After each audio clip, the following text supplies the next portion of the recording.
Olá pessoal, mapedianos, mapedianas queridas, eu tenho o prazer de estar aqui com a neuropsicóloga Luciana, nossa parceirona, que tem sido uma voz ativa aí da neurodiversidade, do autismo, de tantas vozes que precisam ser representadas, não é mesmo? Então eu tenho a alegria de estar aqui com ela para a gente fazer uma ação referente ao Setembro Amarelo. A ideia aqui é a gente ter um bate-papo. Eu tenho aqui algumas coisas anotadas, mas confesso que eu não vou ficar aqui me prendendo, não. Porque a ideia é a gente conversar sobre esse tema que é tão importante e que acho que carece mais atenção. Luciana, um prazer, uma alegria estar aqui com você. Prazer é meu, eu que agradeço. E eu queria começar dizendo assim, por que o Setembro Amarelo, por que falar de saúde mental é importante? Perfeito. É muito importante que a gente entenda que o tema saúde mental, ele precisa fazer parte das nossas vidas. Porque sem saúde mental, nós não temos saúde, não existe produtividade, não existe qualidade de vida, né? Setembro Amarelo foi um mês escolhido porque um casal, né, perde um filho em pleno mês de setembro. E ele gostava muito da cor amarela, então ele tinha um carro também amarelo, né? Então esses são os porquês de ser Setembro Amarelo. Então a gente percebe que de uma grande dor, muitas vezes nasce ali uma corrente de informação, uma rede de apoio, de ajuda, né? É um tema muito pesado, mas é um tema muito necessário que a gente traga à evidência. Muitas vezes o sofrimento, muitas vezes não, quase todas as vezes, o sofrimento na saúde mental, ele é invisível, ele é velado, né? Então, quando você tem um funcionário afastado por um câncer, quando você tem um funcionário afastado porque ele quebrou a perna, isso tudo é muito visível. E existe uma rede de cooperação imediatamente, Sim. Né? Mas o sofrimento de saúde mental, o sofrimento psíquico, ele é velado, ele ainda causa vergonha. Eu não tenho coragem de dizer para você, minha gerente, que eu estou com uma crise ansiosa. Ainda é tabu? Ainda é um tabu. Olha só. Ainda é um tabu. Ainda é visto como uma certa fraqueza, né? Como um certo mimimi. Né? A gente ainda escuta frases assim. Se ela tivesse o que fazer, ela não estaria depressiva. Isso ainda é ventilado. Falta de Deus. Falta de Meu Deus. Sim. É muito sério. E aí, eu acho que esse ano, especialmente Setembro Amarelo, está muito importante, porque nós também demos uma escorregada e passamos a romantizar demais e a jogar muita luz no trabalhar excessivamente. Né? Isso também se tornou algo muito bonito na nossa sociedade atual. E aí é uma combinação bombástica, né? Porque se é bonito trabalhar demais, logo eu me cuido de menos. Se eu trabalho demais, logo eu tenho menos vida pessoal. Então é necessário, por isso que eu aceitei o convite e acho uma honra, um privilégio ter esse recorte e estar aqui falando sobre isso. Eu agradeço, porque aqui a nossa intenção, embora a gente não vá conseguir aprofundar muito nos temas, mas é trazer esse despertar, né? E fazer esse assunto correr como ele deve correr, com naturalidade, com a importância que ele tem. Você falou uma coisa importante sobre o excesso de trabalho, né? Nós sim trabalhamos bastante, nós temos muitas demandas, nós temos metas para cumprir. Eu queria falar sobre isso. A gente está sempre correndo, essa é a impressão que eu tenho, assim. A gente está sempre correndo. E aí, o que significa usar bem o tempo? Como que eu faço? Como você faria para explicar para a gente o que é um bom uso do tempo? Mediante tantas cobranças, tanto trabalho, vamos falar assim, como que eu administro o tempo do trabalho, o tempo da família, um tempo para mim sozinha? Como que a gente faz para combinar isso, para conjugar isso? Perfeita, a sua pergunta é importantíssima. Eu vejo que antigamente, na década de 70, 80, nós tínhamos barreiras físicas, barreiras mecânicas, barreiras visíveis, para que houvesse uma divisão entre trabalho, lazer, família, descanso. Então você não levava o computador para casa, você não tinha e-mail, você não tinha WhatsApp, né? Com a internet, com o avanço dos meios de comunicação, a gente perdeu essas barreiras físicas, elas não existem mais. Então, se eu quiser preparar a pauta da MAPED à meia-noite e te mandar isso a 1h e você no outro dia vai ver às 6 da manhã, tá tudo certo, né? O que acontece quando a gente perde as barreiras físicas, mecânicas ou visíveis, né? É que eu vou ter que administrar este meu tempo. Então, veja bem, eu vou ter que trabalhar com uma percepção minha, com uma atenção voluntária minha, para que eu consiga distribuir esse tempo. Então, obviamente que em alguns momentos a gente vai derrapar, a gente vai errar. Sim. Eu vou me pegar trabalhando à meia-noite, você vai se pegar trabalhando um pouco mais. Por quê? Porque você também tem a cobrança de metas, você tem a cobrança de uma entrega. E aí junta características pessoais, por exemplo, como perfeccionismo, algumas condutas obsessivas compulsivas, a dificuldade em frustrar-se, né? Nós, seres humanos atuais deste século, nós estamos com uma certa dificuldade em nos frustrarmos. Nós estamos muito imediatistas. Se a tela do teu celular não te obedece, você clica 10 vezes, ela tem que ser rápida. A sua internet tem que ser rápida. Nós nos tornamos muito imediatistas. Então agora, Rosana, a gente passa por um período que eu chamo, Luciana, de volta para a caverna. Vamos nos recolher um pouquinho, que é isso que o momento de hoje está nos propondo, e vamos refletir, né? Então, eu preciso me colocar um limite. Quais sintomas, quais são os sinais de que eu estou percebendo que eu estou ultrapassando os meus limites?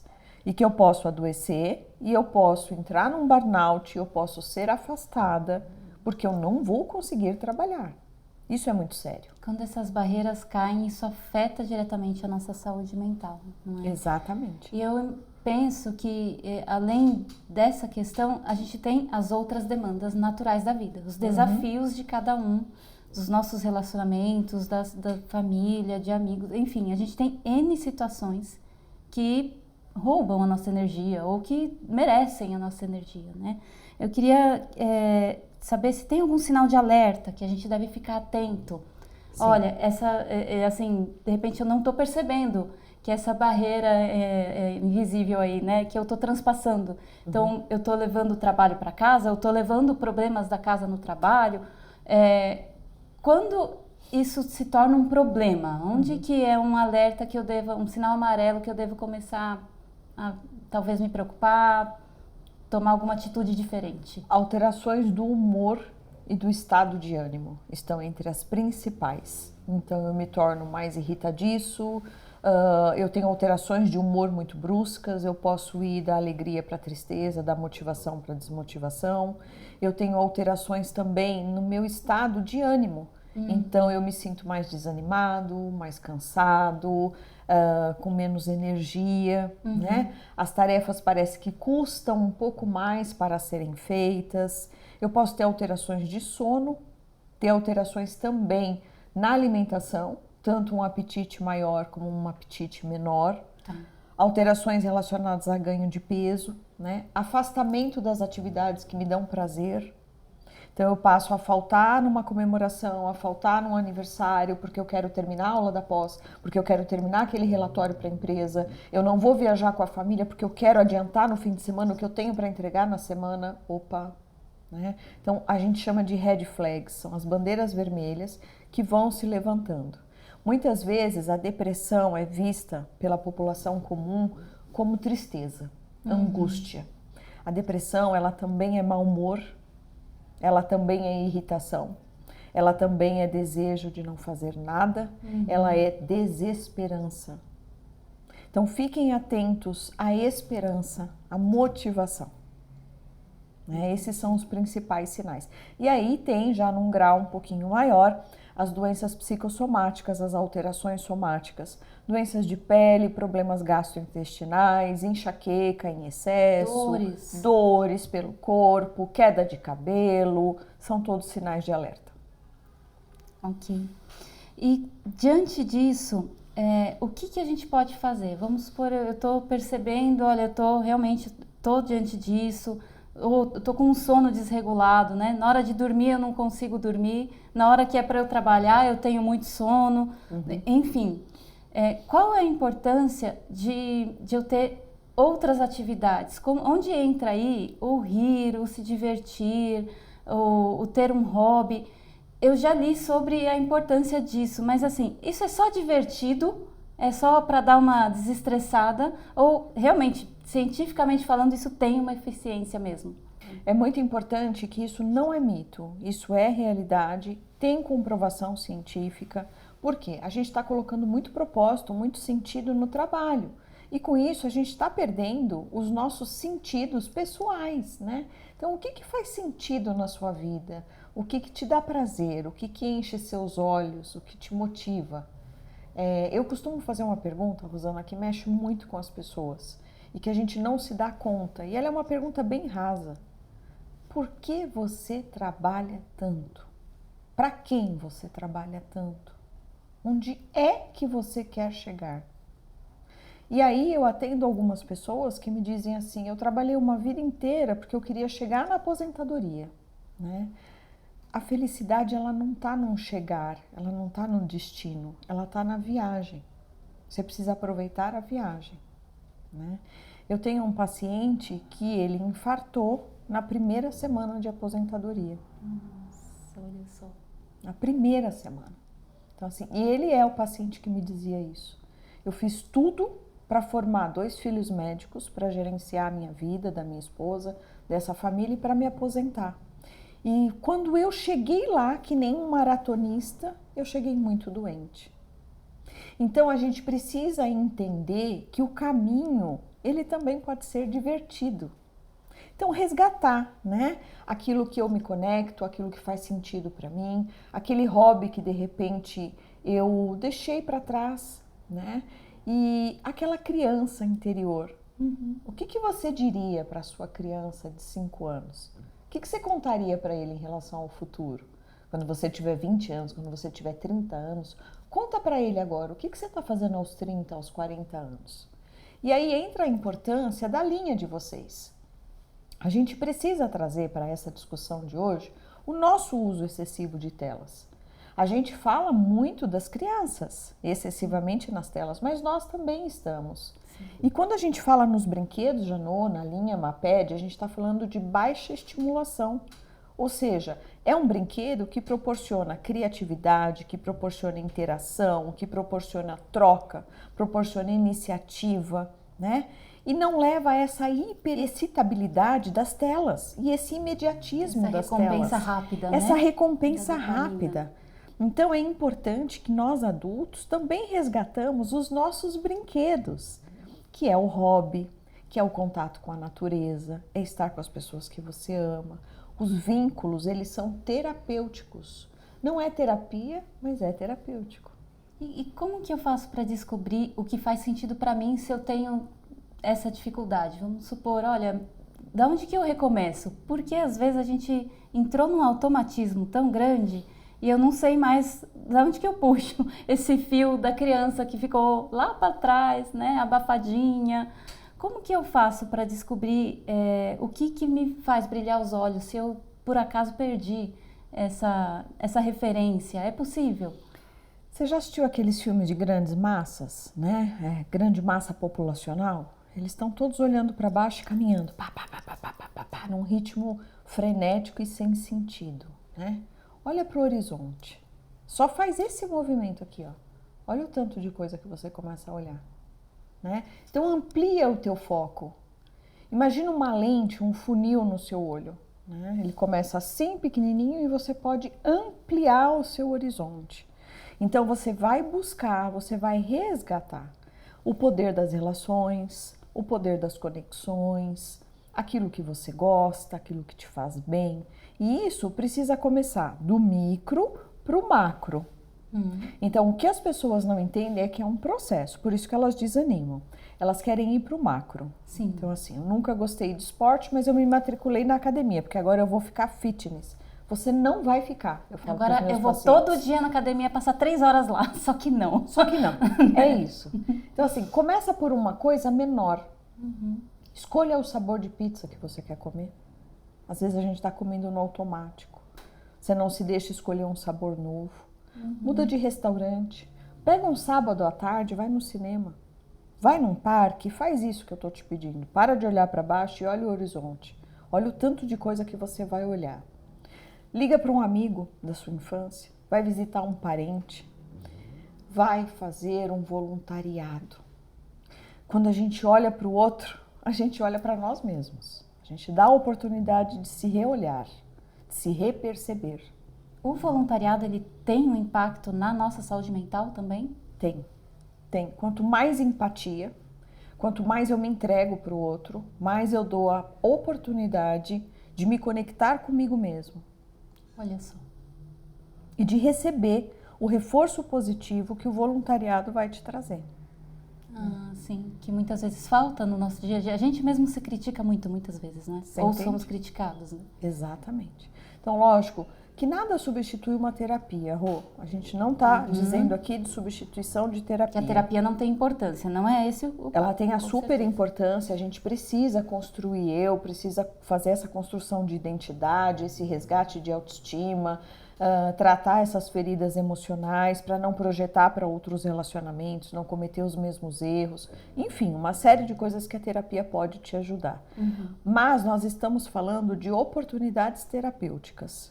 Certo. Isso existe. Certo. Né? Então, cultivar um hobby, ter os fins de semana realmente livres, fazer o que você gosta, se conectar com pessoas que fazem sentido para você. Não adianta também você ser da tribo A e tentar se conectar com a tribo B. Né? O assunto não vai rolar, a conexão não vai existir. Então, é importante você realmente se colocar limites, mas respeitar os seus limites. Isso requer, como você falou, uma atitude voluntária, né? Eu E preciso investir tempo e energia em descobrir ou redescobrir ou, enfim, me cuidar. Porque quando a mudança ela é verdadeira e aquilo fez sentido para você e está partindo de dentro de você, o que acontece? Vamos pegar a matrícula na academia? Eu posso me tornar extremamente fitness se essa decisão foi minha dentro da minha sala, nesse puff, com os pesos que eu tenho na cozinha. Eu vou praticar atividade física porque ela partiu daqui de dentro, ela é visceral. Então, por isso que quando a mudança vem assim, superficial, nós terapeutas já ficamos meio assim, será que vai rolar? Porque quando você quer, você faz dentro da sua casa. Quem quer acaba dando um jeito, né? É isso. Acaba dando um jeito. Você falou sobre o parque e eu me lembrei sobre a natureza. O quanto pode fazer bem. Pelo menos para mim, eu gosto muito de trilha, de estar em contato com a natureza. Existe alguma relação já comprovada também do pé no chão ou da água, enfim, do barulho? Como que funciona a natureza para nós? Sim, existe, Rosana, existe muita comprovação. Você vê que não é para todo mundo, isso faz sentido para você, Sim. Né? Mas os barulhos da natureza, o silêncio, as cores do céu, as cores da natureza. Então, não à toa, muitos hospitais usam a cor azul, a cor verde.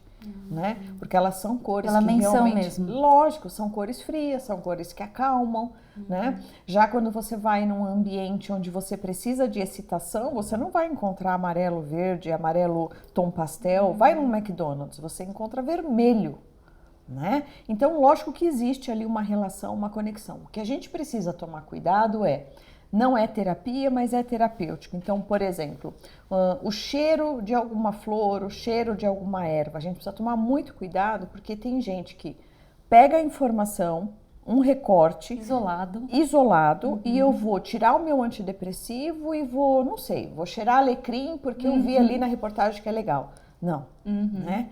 Então a gente ainda não tem comprovação científica suficiente, por exemplo, para aromaterapia, óleos essenciais.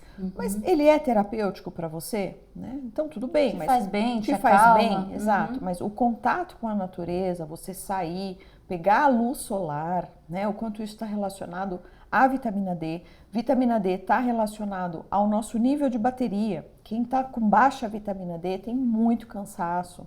Tem pouquíssima disposição e motivação, né?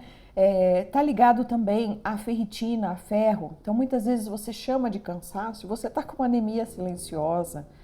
Então, a importância não só da gente ir para a natureza, mas fazer os nossos check-ups anuais também. Sim, e manter essa atenção, né? Uhum.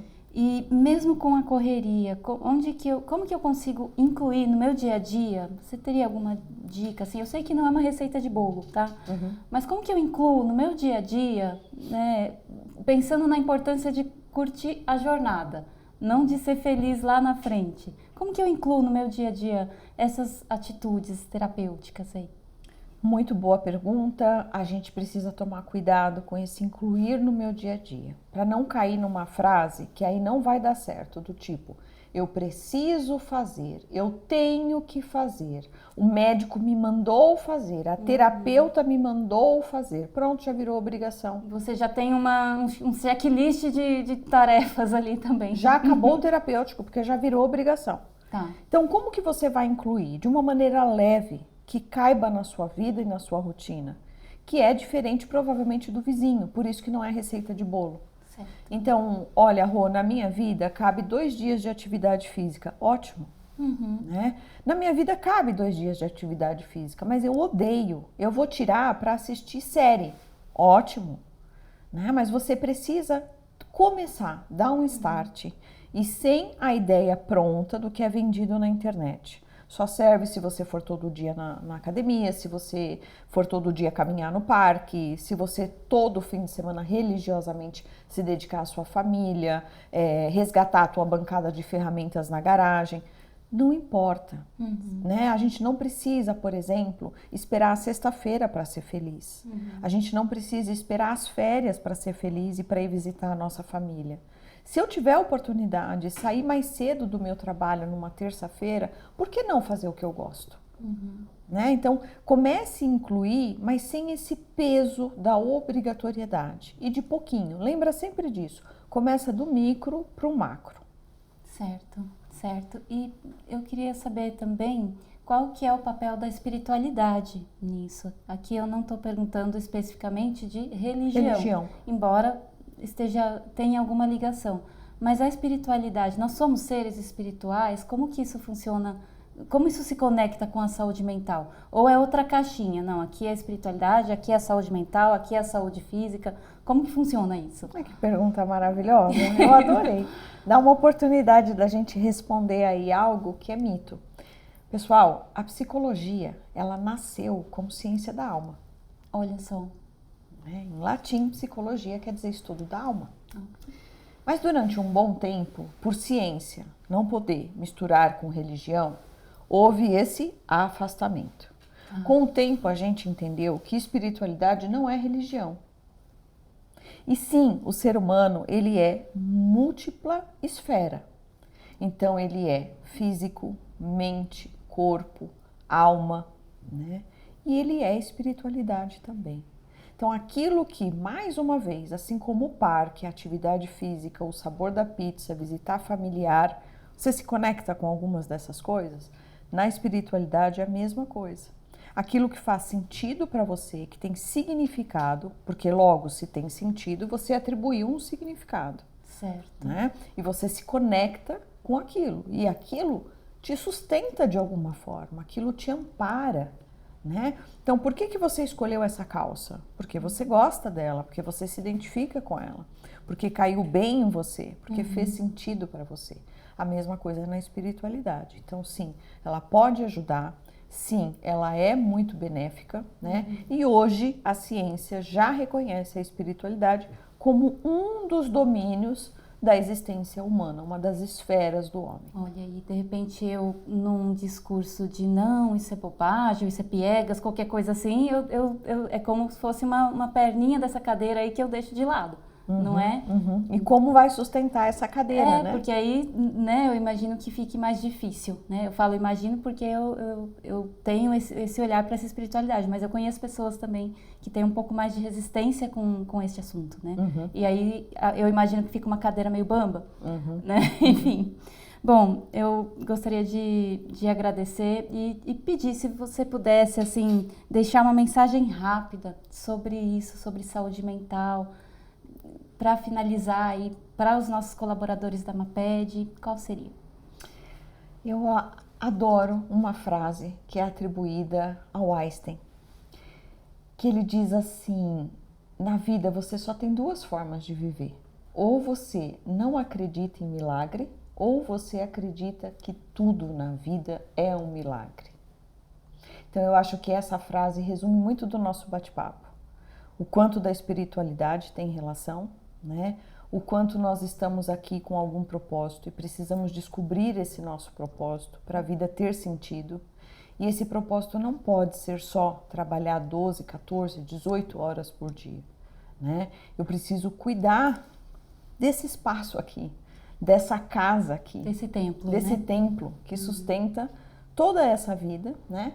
E todas as pessoas que estão relacionadas a esse templo aqui, a essa casa sagrada, nesse tempo, nessa existência, nesta cultura, né? No presente. No presente, né? Que não é lá na frente, é agora. Então eu acho que a mensagem é essa. Pensem sempre nisso, né? Que tudo pode ser um milagre. O fato de você despertar, o fato de você estar empregado, o fato de você estar nessa equipe, tudo tem um porquê, né? E a gente precisa ir entendendo esses porquês e acomodando eles na nossa vida, sabe? Do jeito que dá. Sim. Às vezes eu me mudo e não era o armário que eu queria, não era o banco que eu queria, mas é o que eu tenho. Então deixa eu acomodar e dar sentido nisso e viver esse presente. Com leveza, né? Com leveza. Sem cobrança excessiva, né? É isso aí. Bacana. Olha, muito obrigada. Aos colaboradores da MAPED, eu deixo a mensagem de que esse assunto ele está só começando, né? Que fique aí um caminho aberto para a gente poder conversar mais sobre isso. Vou pedir para vocês a opinião de vocês sobre isso, querer ouvi-los. Então, fica aí o canal aberto para a gente conversar sobre. A Luciana está aqui também à disposição. Isso mesmo. Se você está passando por alguma dificuldade no âmbito da saúde mental, emocional, não deixe de buscar ajuda. Mesmo no particular, mesmo em outros horários que não sejam de trabalho, com pessoas da sua confiança, comigo, se eu puder ajudar de alguma forma a ser ponte, não está sozinho. Lembre-se sempre disso, tá bom? Doutora, que muito obrigada. Que importante o seu recado, que é importante esse espaço, que realmente seja um start, seja um play, sim, e que a gente possa abrir mesmo esse sim, canal de comunicação, sim, e realmente ajudar as pessoas, né? E que isso não fique uma mensagem vazia, sim, mas que sim, seja realmente um canal de comunicação e de ajuda, né? Isso. Porque juntos é muito mais fácil do que enfrentar as dores sozinha. Sem dúvida. É isso Obrigada, aí. Viu? Obrigada a vocês. Se quiser continuar esse bate-papo, vocês me acham nas redes sociais, @neuropsicolux. Perfeito. Obrigada, Rosana. Até a próxima. Obrigada a você. Até. Tchau, pessoal. Tchau, tchau.